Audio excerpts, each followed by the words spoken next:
નમસ્કાર મિત્રો, મારી ચેનલમાં તમારું સ્વાગત છે। ચોમાસાની શરૂઆત સાથે નાગપંચમીથી રક્ષાબંધન અને જન્માષ્ટમી સુધીના તહેવારોની મોસમ શરૂ થાય છે ત્યારે ઘરો અને મંદિરોમાં અગરબત્તીઓનો ઉપયોગ નોંધપાત્ર રીતે વધી જાય છે। તેનો સુગંધી ધુમાડો ઘણીવાર શુદ્ધતા, શાંતિ અને આધ્યાત્મિકતા વાતાવરણ સાથે સંકળાયેલો હોય છે। ત્યારે એક નવા અભ્યાસમાં જાણવા મળ્યું છે કે અગરબત્તીઓ સળગાવવાથી નીકળતો ધુમાડો સિગરેટના ધુમાડા કરતાં વધુ સ્વાસ્થ્યને જોખમ પેદા કરી શકે છે।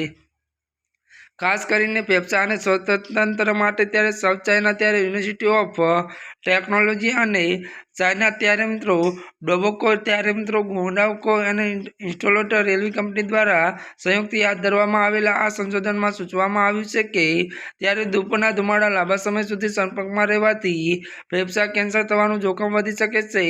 વાયુવેગમાં ત્યારે મિત્રો વધુ જણાવી દઈએ કે બળતરા અને ફેફસા ક્રોનિક રોગ જેવી શ્વસનની સમસ્યા ઉપરાંત ધૂપના ધુમાડો આંખો અને ત્વચા પર નુકસાન પહોંચાડી શકે છે। સતત સંક્રમણ રહેવાથી ત્યારે મિત્રો બળતરા ત્યારે લાલાશ અને એલર્જી પ્રતિક્રિયા થઈ શકે છે। ત્યારે મિત્રો આજના માટે આટલું જ। અમારી ચેનલને લાઇક, શેર અને સબસ્ક્રાઇબ કરી દેજો। ધન્યવાદ।